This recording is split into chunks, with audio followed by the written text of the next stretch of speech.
Hello, everybody, and welcome back to the Shenanigans. You're still in the woods. The orcs have all left before your meal was ready for them. What are you doing? I just keep everything warm. I'm sure that when they get hungry, they'll come in, and I'll like lay out get some plates all ready for them. Those hungry boys and girls when they're ready to come in and have dinner. Yep. Well, sure enough, after a couple of hours pass, orcs begin to appear. And not just a paltry 12 orcish warriors. You see upwards of 80 orcs. Somewhere in the ballpark of 80 to 100. You know, it's hard to count them all. There's trees and shit. Maybe there's only like 40 or 50. Maybe there's only 50. Maybe there's like 120. Who knows? Right? There's a lot of orcs around. You see warriors. You see hunters. You see a couple of shaman. And you see what must be the orcish war chieftain. Oh, I don't know that I have enough for all your friends. If you're going to bring this many friends for dinner, you need to let me know.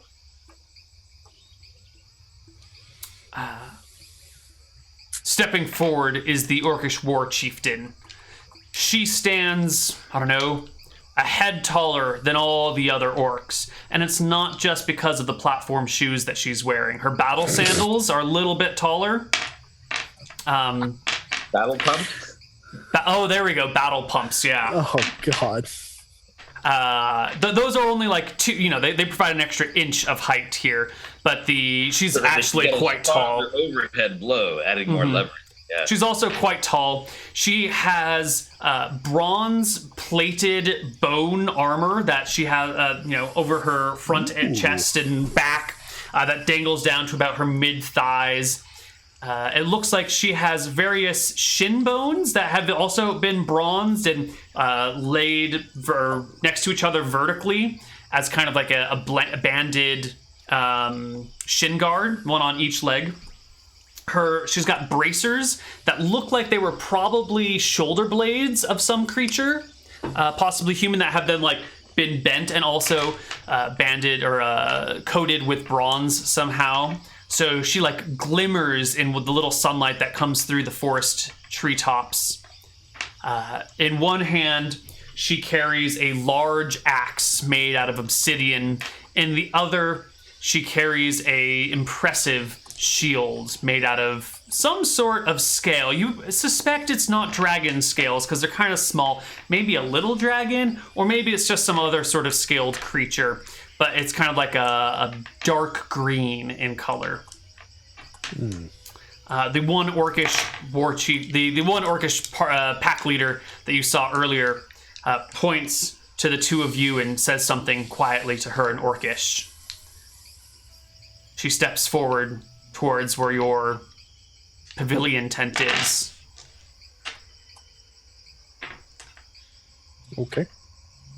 Okay, so again, I guess I'll say to her the thing I said about going to bring all her friends. She has to let me know. Mm-hmm. I didn't cook enough for everybody, and now I'm going to look bad. Are you the one that slew the chimera in a single blow? Oh, no. I hit it twice. I took one head in each hand and shoved them way down into the third head until the dragon head cooked itself from the inside. It's like a turducken, except with only one animal. What is turducken? I know not of this famous warrior. A turducken is when you put a hen inside a duck, and then you shove that inside a turkey so that you get 3 different kinds of meat all at once. Comes the growl from the orc.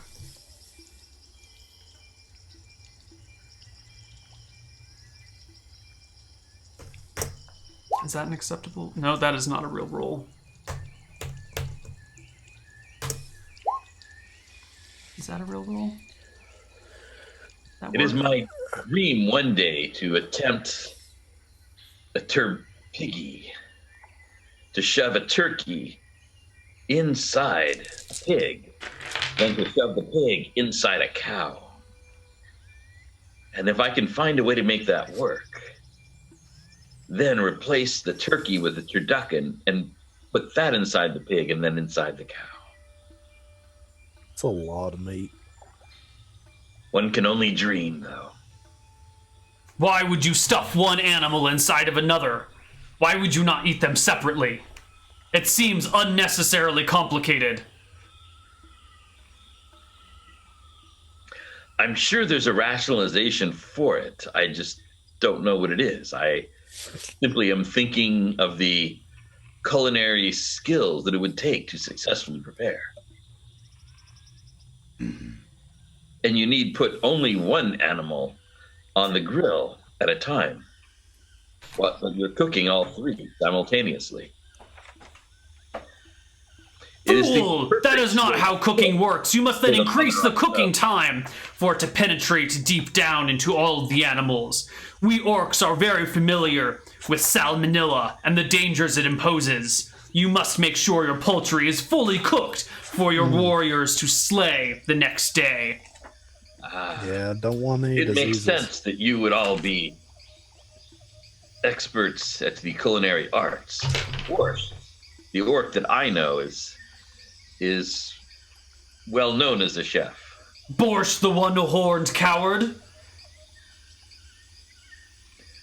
Coward? Why do you call him coward?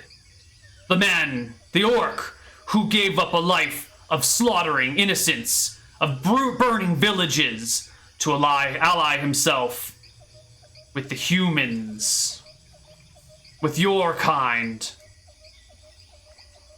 A coward? It seems that he has taken up a life of dismembering things, burning them, and then serving their flesh to others. A common cook? A line chef? In a bar that is too small for me to enter? Ha! Why do you say it is too small for you to enter? I go inside all the time. There was even once a centaur who regularly... Never gonna let it go, Neal. Found a fine home within Shenanigans. That seems improbable. My spies have told me the doorway is no larger than 6'5". Right, that's the height of a doorway? The insides must be not much larger than that. Enough for a centaur. Centaurs are not, well, I guess they are particularly tall. Yes, they are, Neal. This bar sounds quite magical. The mountain man.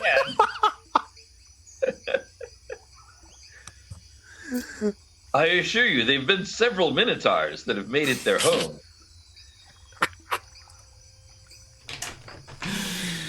Impossible.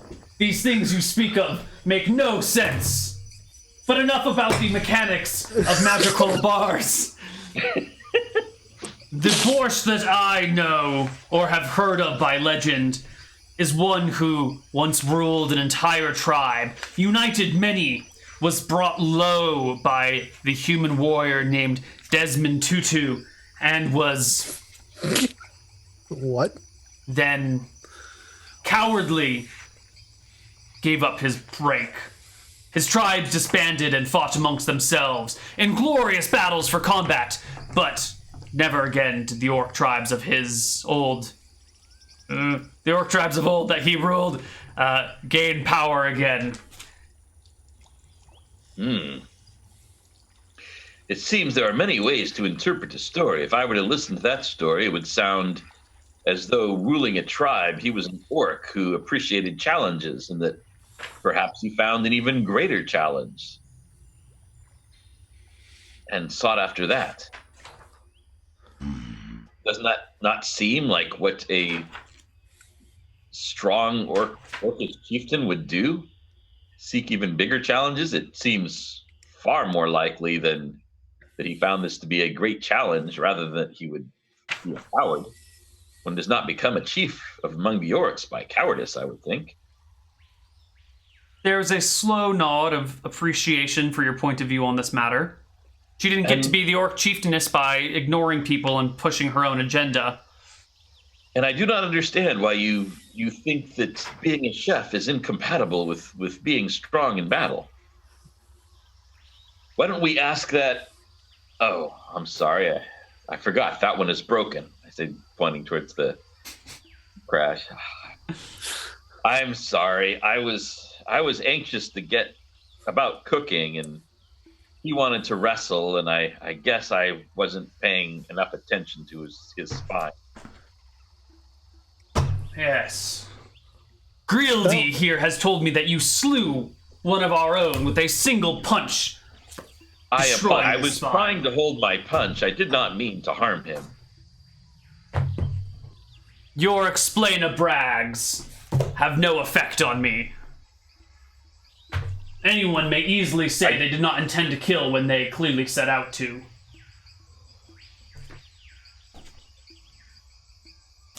I invited him as a guest. Why would I kill him? I merely wanted to feed him. The ways of humans are odd.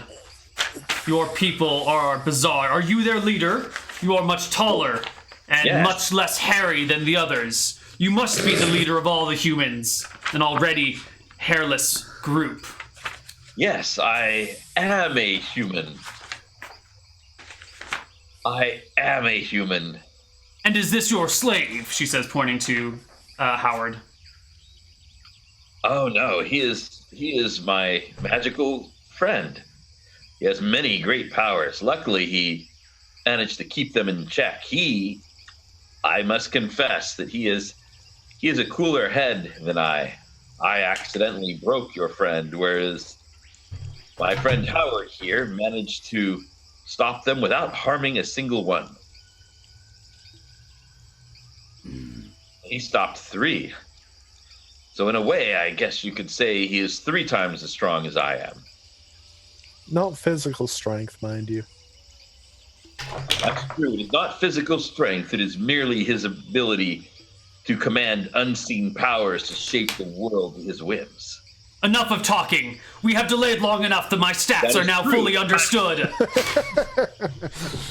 I challenge you, strange slayer of dragon peoples, to single combat to the death. Now, there will be enough time for that after we eat, and then we can challenge each other to single combat to the death as much as you want, but not on an empty stomach. Agreed. Fighting is best done when full, unless you are out seeking food to fill your belly. Mm-hmm. All right, so now I'll let you, since you've been so polite, I'll let you sit here by the front, and I'll even let you choose which part you want.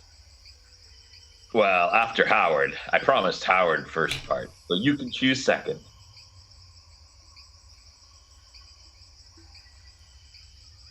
I'm taking some of the dragon meat.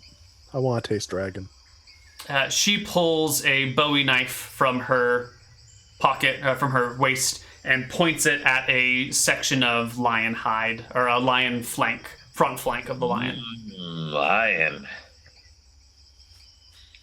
I speak no falsehoods here. The juiciest part, and I'm not telling a falsehood about that.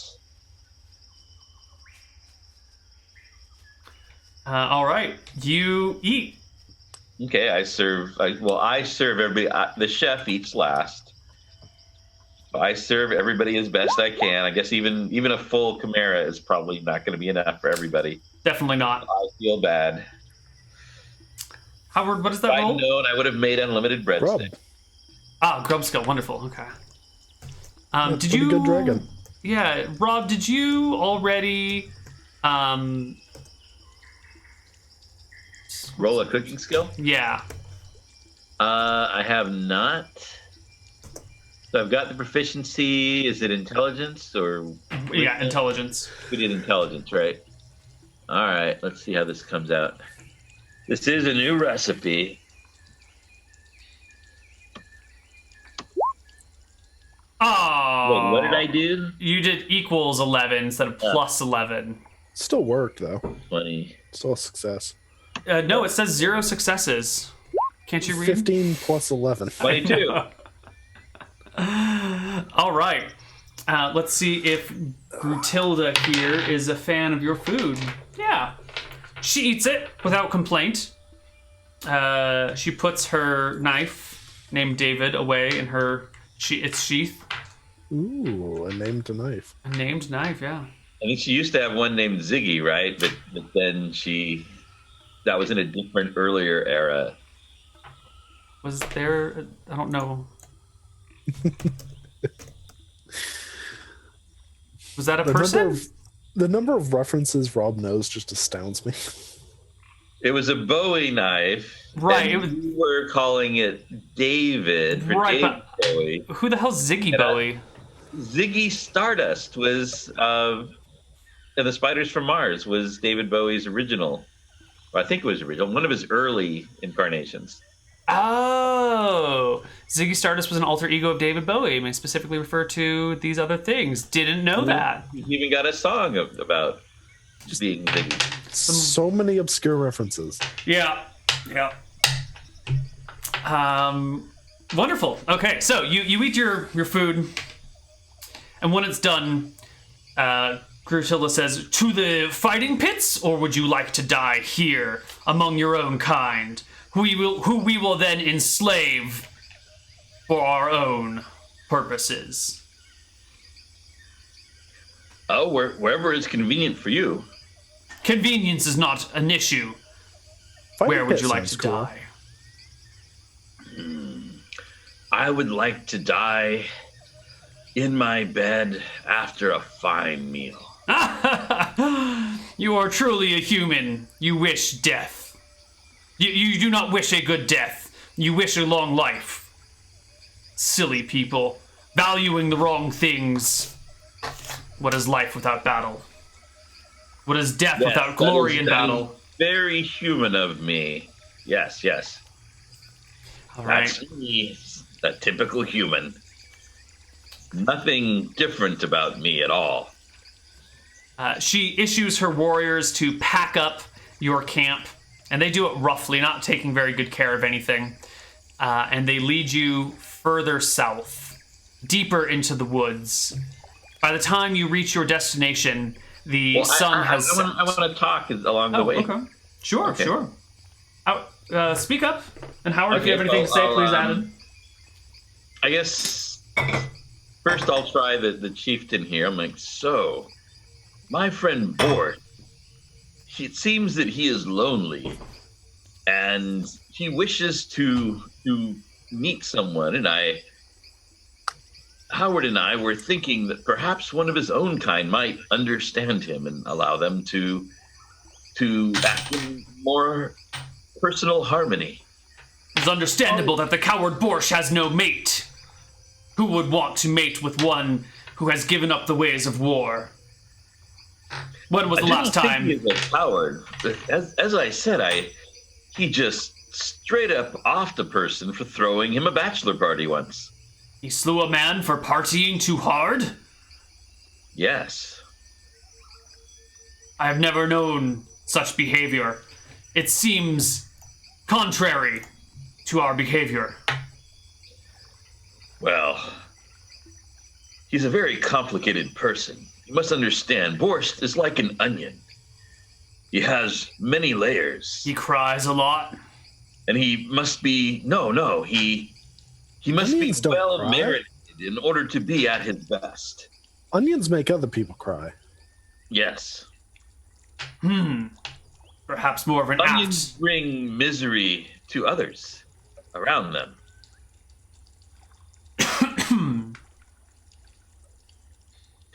Especially the more you cut and stab at them, the more misery they bring. An apt metaphor for a great warrior. I shall create a new rank amongst my people, the Onion Raiders. Sounds pretty cool. Okay. Yes. Did you have other things you wanted to speak of to her? I said, yes. So, how would I go about finding a mate for this borscht? Do you is there a special meal that is prepared by an orc who is seeking a wife, or perhaps maybe not an entree but an appetizer?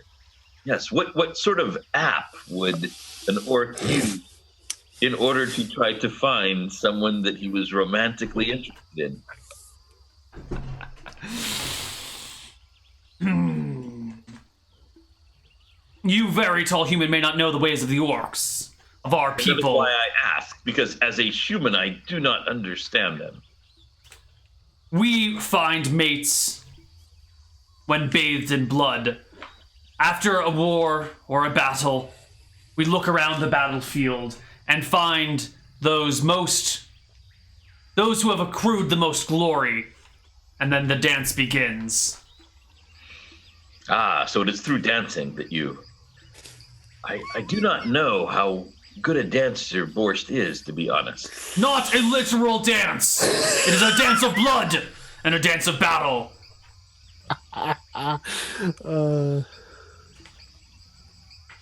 So orcs only mate when they're on their period. Oh my god. No! I mean, No, as long as you put the it blood out, of our enemies. that's really okay. When we bathe in the blood of our enemies is when we are most excited and fertile.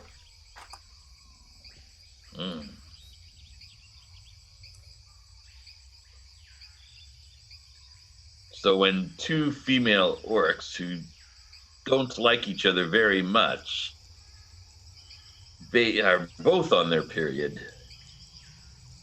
What is this talk of menstruation? It has nothing to do with mating or battle. It's merely a consequence of genetics. Orc babies have exceptionally large heads, and it is difficult to provide enough nutrients to them in utero, and so we must produce extra nutrients for our new raiders. But this extra nutrients cannot last long in our bodies if we do not mate after battle, and so it must be expelled. It is simply our over-efficient bodies producing more killers. This is fascinating to me. I have been thinking for a while of becoming licensed as a doula, and it seems like there would be much to know to do that with orcs. I'm gonna write this down. Bathing in blood, head's too big. So do you know anybody that I could set my friend Borst up with? My god, how have the humans made you their leader? You are most obnoxious! I cannot wait until I can rip your head from your shoulders in the glory of battle! I see I have offended you. I am most sorry. I guess it is my human ways that are not compatible with those of the orc. She turns to Howard. How could you appoint this man chieftain? I mean, he just two-shot a chimera. I ain't arguing. He rules through might and intimidation.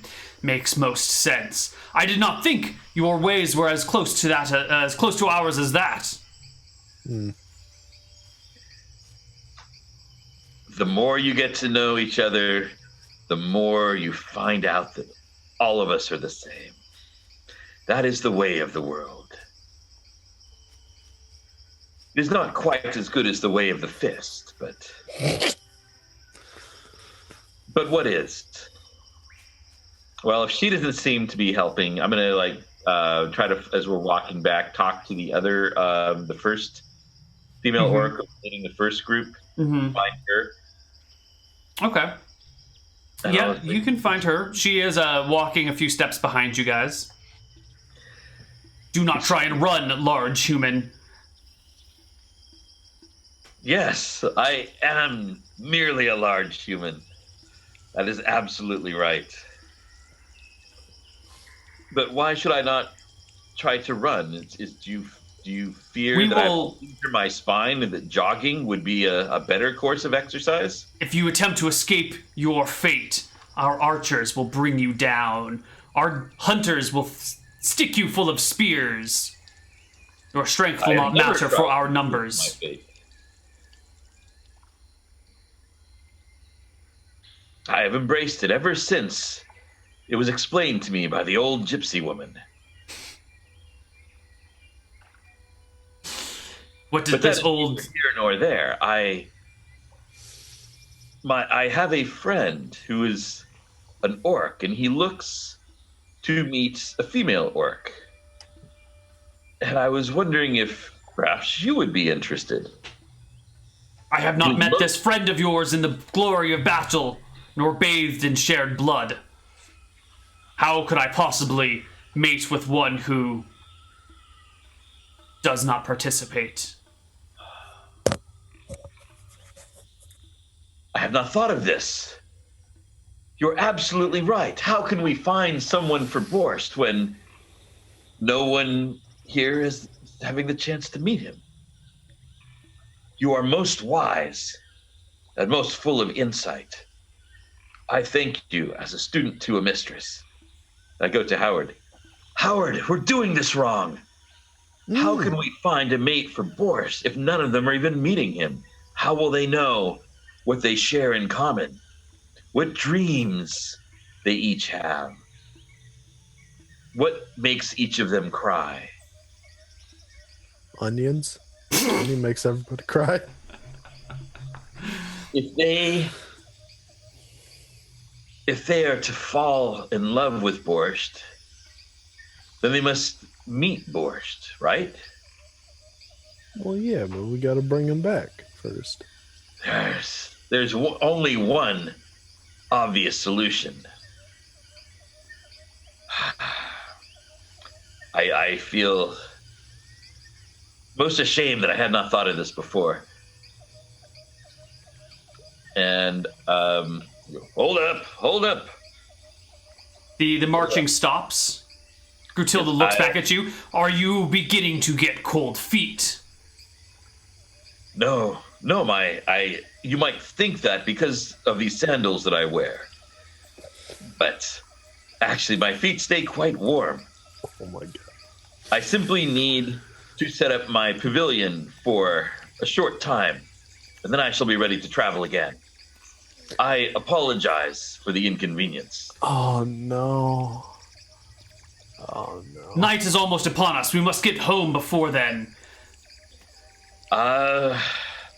This is a most critical issue. Explain yourself, warrior. Hold on. Let me I just think ask it will this. make more sense once I am done.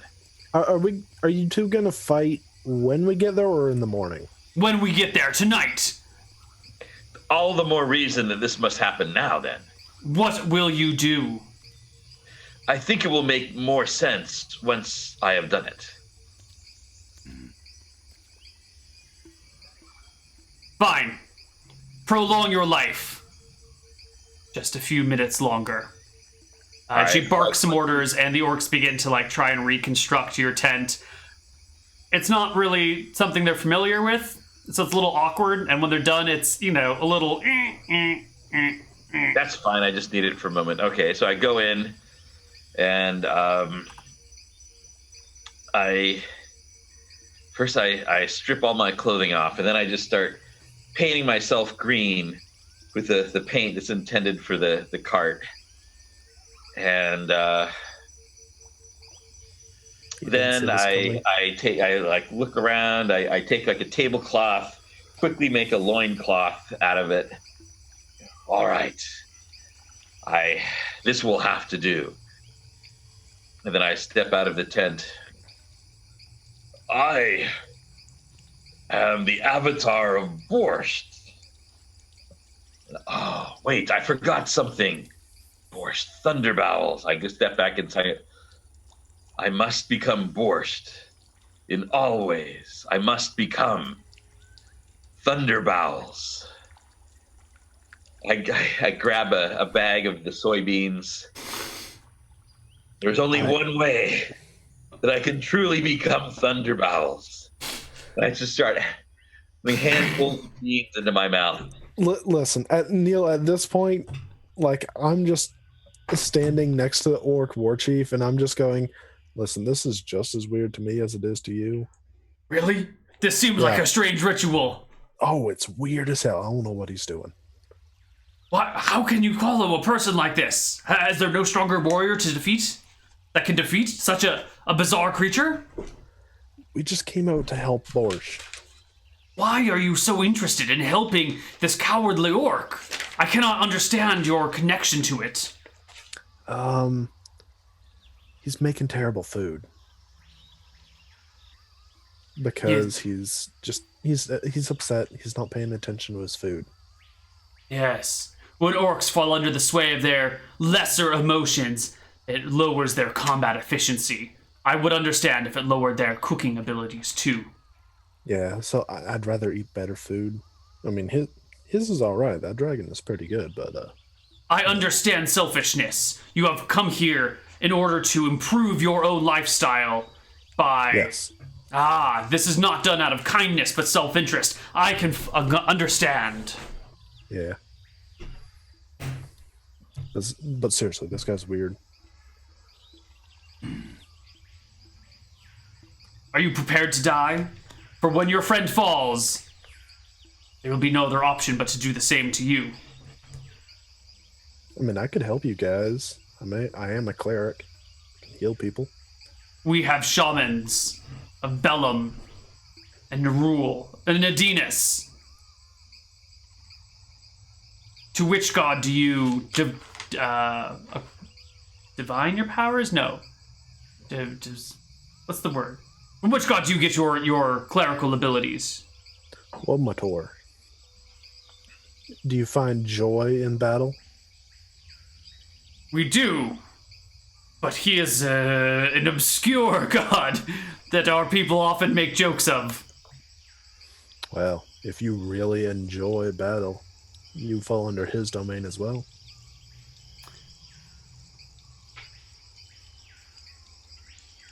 Yes. I suppose so. This is a strange interpretation of the celestial sphere. Joy in all forms, I believe, is his domain. So, you know.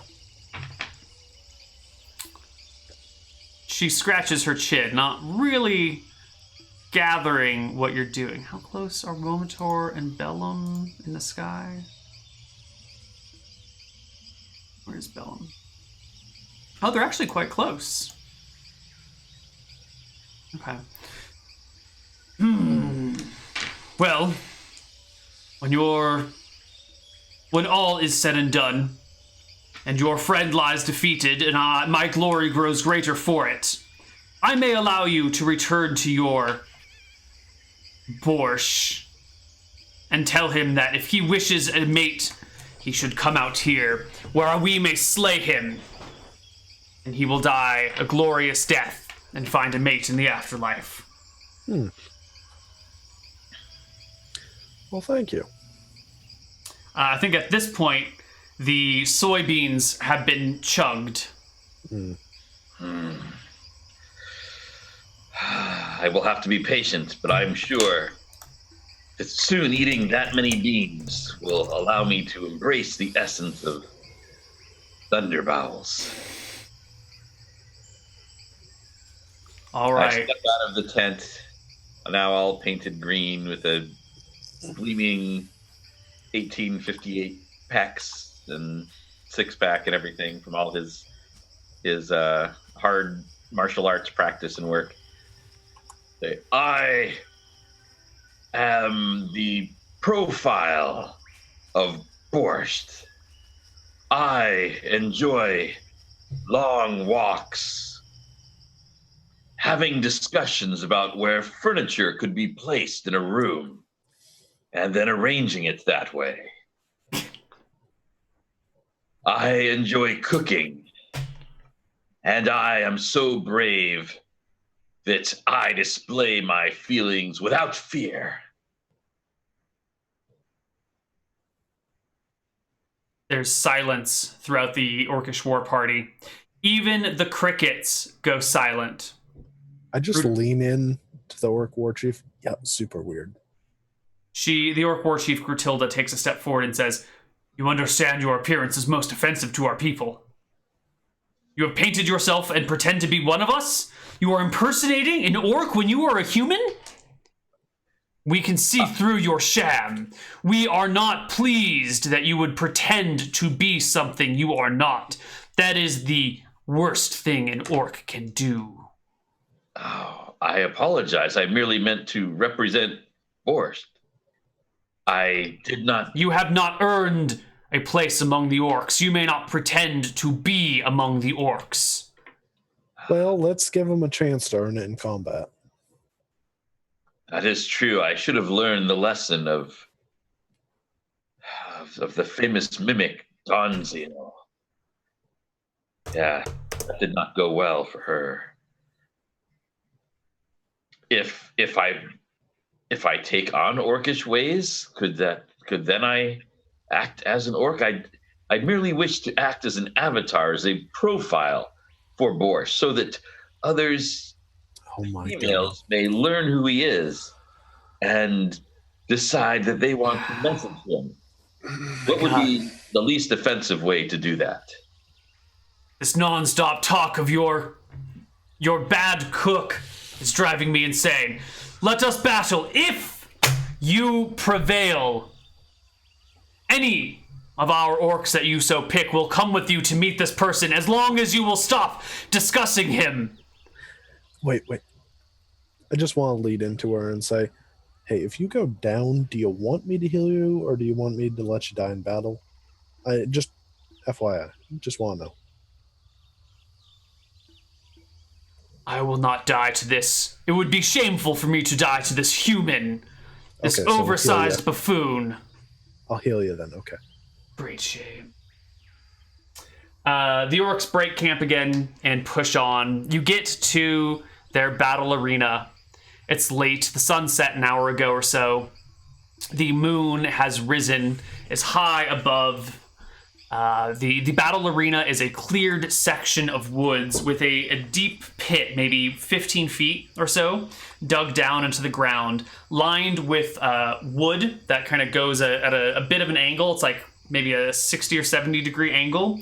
This wood has been greased with some sort of animal fat, so it's difficult to, you can't come up it, you can't walk up it, but you can easily slide down.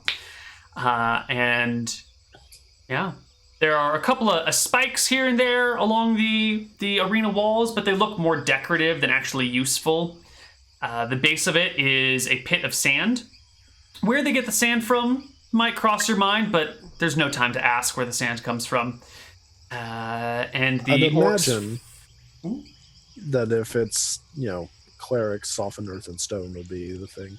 Possibly. Maybe they just got it from the little beach by the river. It is soften earth and stone. The orcs line up around the outside. War drums begin to pick up, and the two of you slide down into the battle pit. Wait, isn't this a 1v1? I'm staying on the bleachers watching. Yeah, the two of you, Nash and Brutilda. Howard, you notice that there seems to be a group of 3 orcs that are constantly shadowing you from a few feet away. They seem like bodyguards or reverse bodyguards. Yeah, but... they're there to make sure you don't run. Yeah. What the hell is my... I'm going to talk to them then. Okay. Speak to them while I look for my soundtrack. All right. So, hey, how do you think this fight's going to go? Brutilda will smash him. I don't know. I have yet to see her in combat, so I don't know. But after watching that guy, take out that what's it called, the Chimera? Yeah. Those are tall tales. That did not happen. We do not believe it. I wouldn't believe it either. But I saw it, and dear God, I'm terrified.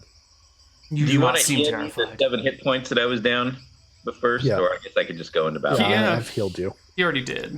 Oh, gee, okay. I've healed you. I've healed me. I get healing.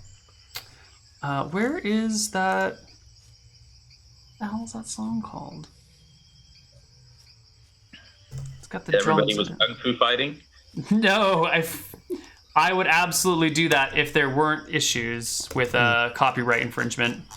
So, you guys want to place a bet? What sort of bet? Money. We have no use for money. That's what's going on. What do I have to bet with then?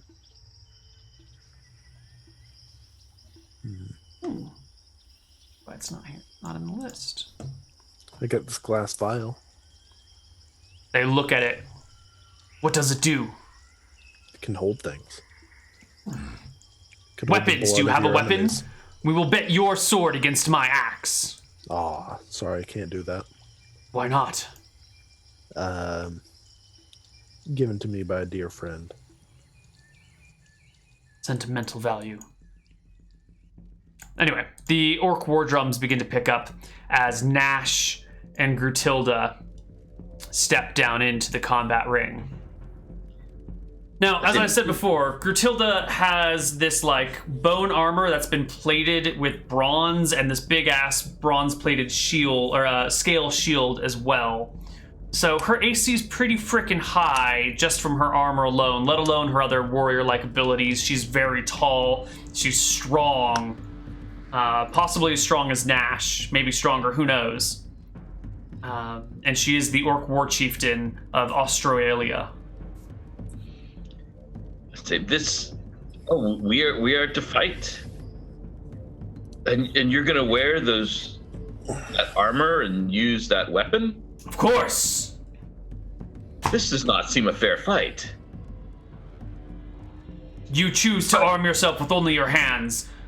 It is your own fate that has been sealed. I feel that I do not feel good about fighting someone who has to rely on the crutches of weapons and armor. You think it is unfair in yours, favoring you? You fool. Yes, I mean, I understand. I mean, I feel awkward saying this, but I feel like I should be fighting a fully trained warrior who does not need those crutches. She chuckles and rolls for initiative. All right. Ooh, boy. Where is my... I think I calculated her issue wrong. Where's bone armor?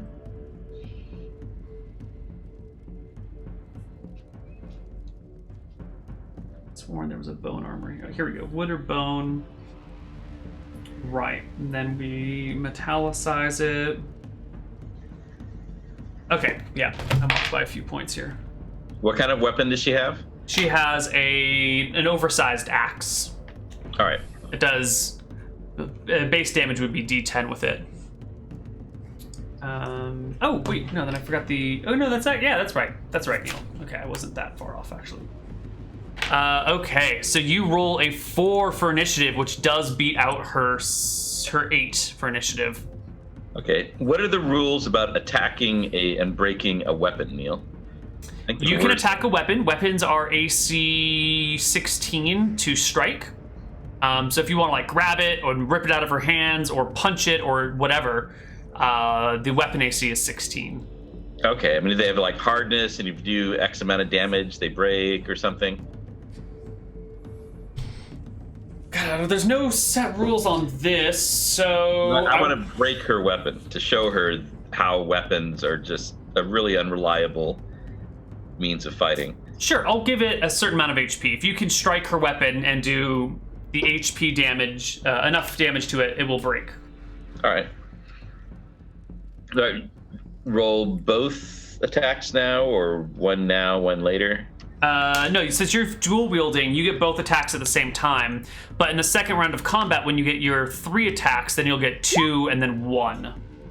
Sweet Jesus and apple pie. So you strike her weapon, you more than crit the weapon, and you snap the axe half in half right away.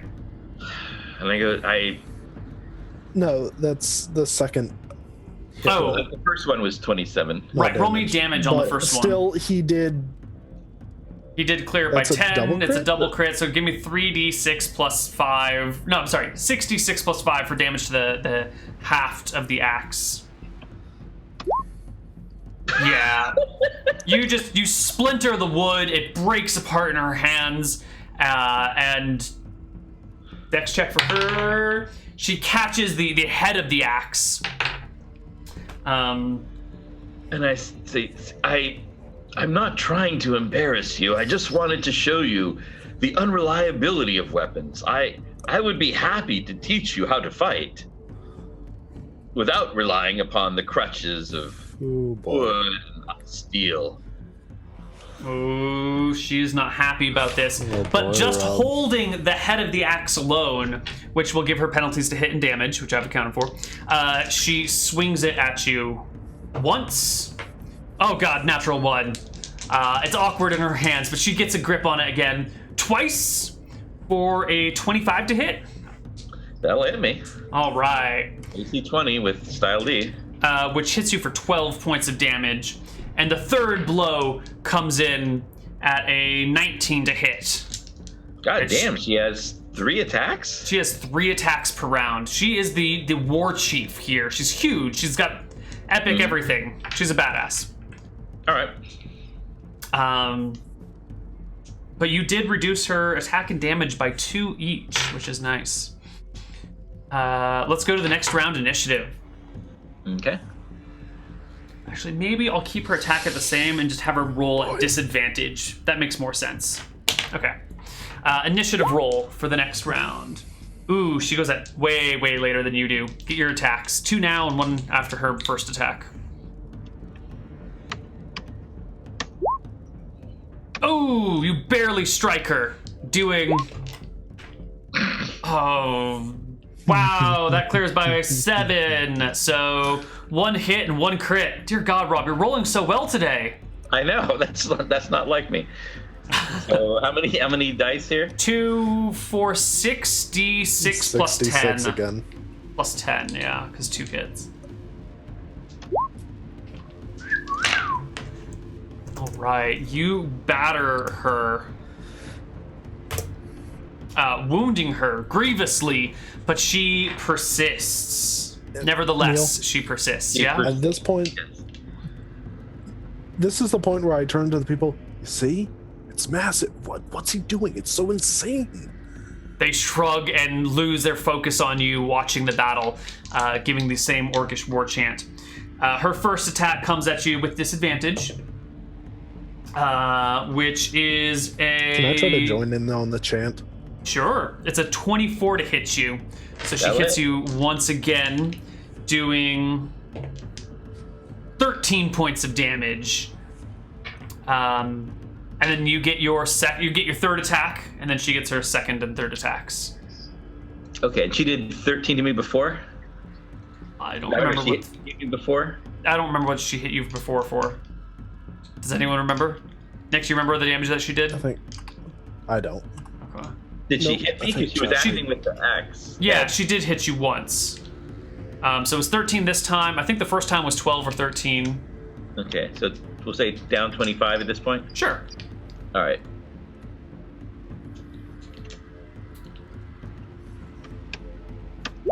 Yeah, Chet's Oh my God. singing to Rob, say, yeah. you're ruining the game.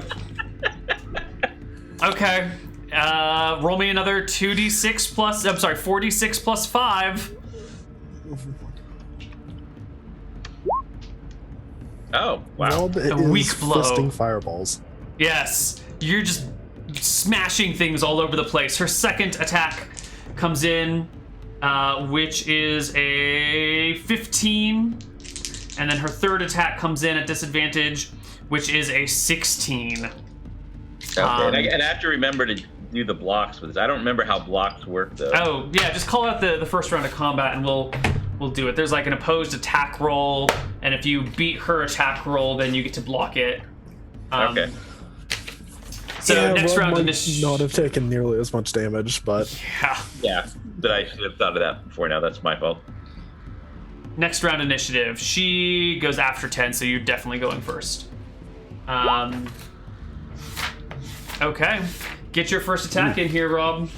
Your first 2 attacks. I'm sorry. Actually, your only 2 attacks this round. Yeah.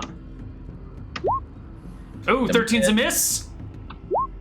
19 is a miss. You clatter against her shield. And not parry. You won't block. And she brings her first attack to bear against you. You want to block, yes? Yes. So I just roll an attack roll and try to beat hers. I think that's what it is. I'm going to double check. The rules have some weirdly specific nonsense going on. Okay. She may very well get it through. I only got a 14. Attack roll against AC 16. Her opponent makes an attack roll against her AC. Strike is blocked if the character succeeds with lower roll than her new succeeded with. Oh yeah, these are weird rules. Yeah. Remember it was Yeah. They're super awkward. But that's not going to help. So her first attack is a 13. I'm sorry, a 23. That'll hit. That'll hit. Oh, it only does 8 points of damage. Her second attack is a 19. And her third attack with disadvantage is a flat 20. Does that hit? Yes, amazing 20. 6 points of damage, bare minimum. So 8 plus 6. Yeah. 14. 14. So, I mean, I'm just getting me down. I'm taking 39.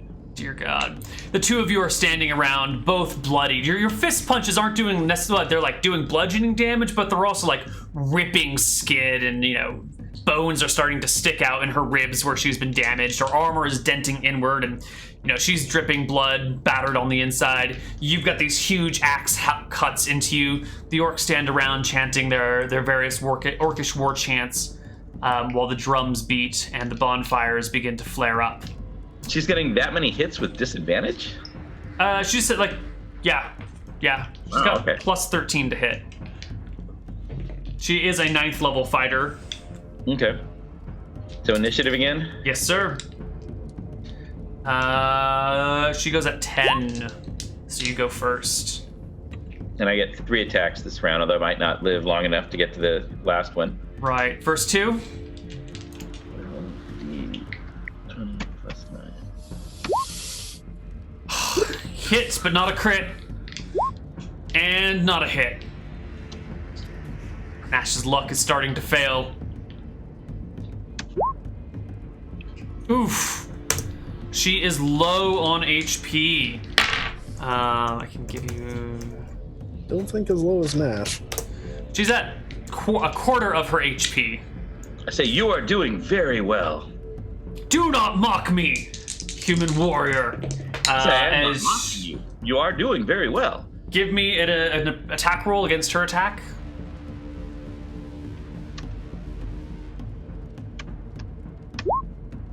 You actually do block this one. Her first attack comes swinging in with a 22 to hit, but you parry it somehow with your fists.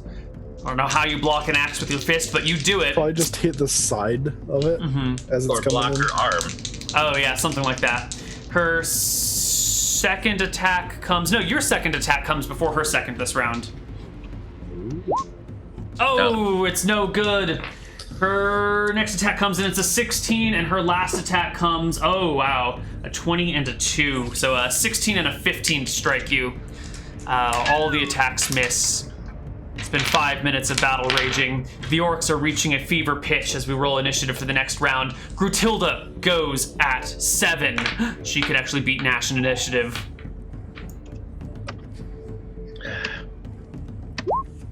Oh, she does. Somehow she's faster than you. You want to use your block on this attack? Yes. Okay, roll it. Ooh. You miss. Her attack comes through, doing, oh god damn it, another 6 points of damage. Come on, Grutilda. You can do it. That puts me down. I only That had puts like you 4 down? left. All right. Yep. Her axe hits you, and you collapse to the ground in a slowly expanding pool of blood. The orcs cheer mightily. I say, well done. As the cries dim down, eyes begin to turn to Howard. The gladiator kit. That was how I got the other +1. Oh. So I actually get +10 to hit at this point. Nice. Howard, you feel hungry eyes turning on you. What are you gonna do? I guess I'll slide down into the pits. Okay. Grutilda's walking around with her axe head in her hand, giving like a war cry and cheering. People are cheering back, but they're also watching what you're doing as you slide down into the pits. She turns and faces you and says, "You too would like to fight me? Small human, I will grant you this honor." No, I wasn't looking to fight. I'm sorry. Then why have you entered the pit of death? All who enter must die or defeat their opponents. Oh, I was going to heal you. Well, you have entered the pit. It is time to die. And the chanting picks up again. Yeah, okay. Single target gets like a doesn't it single target get a minus on hold person? I don't know if he's got any more hold persons. Yeah, I do. Of course I do. All right, well, initiative. What else would you spend them on? Put your spell slots into. All right, Grutilda goes at 8. She goes before Howard, brings her attack at disadvantage against you. Oh, with a 19 to hit? I think that's a hit. Yep. Doing 8 points of damage to Howard. And does that disrupt the spell? Let's do a con check, because I think straight disruption's a little boring. Yeah. Okay. Oh, Windows messing up. Oh, beautiful. You had to meet or beat an 18, and you did so beautifully. You maintain concentration on the spell despite the gaping wound in your side. Go ahead and finish it off. Well, it's hold person. Okay. Is there a penalty to hers? I think that's a wizard variant, actually. No, I'm pretty sure there's a penalty. I want to say it was -2, but again, I was old. First edition, I guess. If the spell is cast only one person, the saving throw die suffers a -2 penalty. Okay. I gotta look up her saving throws because it's another borderline case. She has... oh, that -2 does it. She needed an 11. Yeah. She rolled an 11, but the -2 brings her roll to a 9. And as her second axe blow comes down towards your neck, she freezes in midair. You see Nash on the ground, bleeding out next to you. Grutilda is stopped. The orcs suck in their breath. All right. I'll finish her off by cutting open her throat. She's kind of tall, you know? She's like 7 feet. How tall are you, Howard? Oh, Well, he can knock her over. I'm 6 foot and I have a longsword. Ooh. Like if her neck is at the top of my head, that's easy. Neal. Okay. All right. Yeah. Yep. So you're going to slay her on the spot then. Yep. Any concern for what the other orcs might do if you use magic to hold her and then kill her? I mean, I just kill her. Make him the chief? All right. Okay. You slit her throat. Okay, Tilda I guess she doesn't topple to the ground. Blood begins to pour out of her neck as she holds in place until the magic wears off. It's a little bit of a fountain squirting down onto you. You are bathed in the blood of your enemies, Howard. Are you prepared for what comes next? Fertile. I yell out, "She has been slain. I was promised to leave with a woman." The orcish war drums come to a stop, and there's a lot of like exchanged looks going around. The orcs aren't really sure what to do here. CLW. Yeah, I'm Orisoning him, like as I'm shouting. Right, you bring Nash up from near to death. The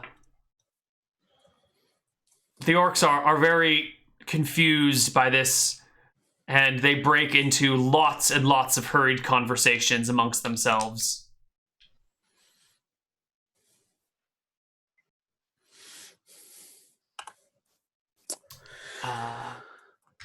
Thank you for helping me, Howard. It is no shame for someone young as me to turn to his elders for guidance. Will you not keep your word? The orcs are kind of ignoring you. There's a lot of like, wait a minute, what the fuck happened? Grutilda died to this like tiny person? This tiny person? What the fuck is happening here? He didn't even have any armor on. How did he get her to stop? Oh, nice. What are you talking about? I've got Splint. I've got Splint and a shield. Sorry, I keep thinking you're a wizard and not a cleric. Of course you've got armor on. Okay. Yeah, I got. But Rob, you heal up 11. All right. Okay. The conversation continues amongst the orcs, and you begin to hear some actual battle sounds break out amongst various sub-factions. One orc throws a rope down towards the pit. All right. For you guys to climb your way out of the greased area. Climb back up. Thank you very much. Wait a minute. I specifically take her dagger. Or the knife, the Bowie knife. Her big Bowie knife? Okay. Mm-hmm. All right. You escape the fighting pit. Orcs turn to you and kind of give you all some breathing room. They take about 6 feet of space between you and them. Let's bring it up to 10 feet. They back up, kind of creating an open area around you. The first raiding party leader that you met earlier steps forward and says, "You have defeated Grutilda through dishonorable means, but you have defeated her nonetheless. You will not become war chief." No, I do not wish to. I just wished for a woman for Borch. And I yell out, "Are there any volunteers?" Does anyone want to go on a date with Borch? Well, there's already been a promise made that people will at least consider meeting your friend. I am here as the profile of Borch. But if it helps you to make a decision, then perhaps we can have a conversation. Don't listen to him.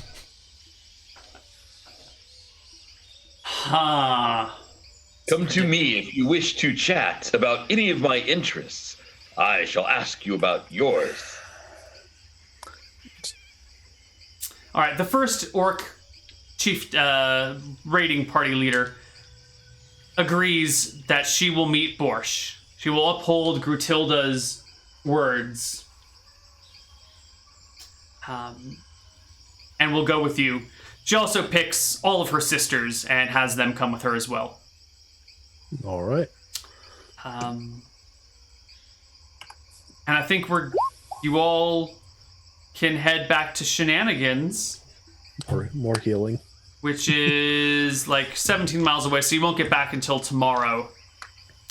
So why don't we take a break? And when we come back from break, I guess you guys will help Borch go on some blind dates. Yeah. Shenanigans dating. All right, we'll see you guys on the other side of a break. Get the rose. Bye-bye. Bye.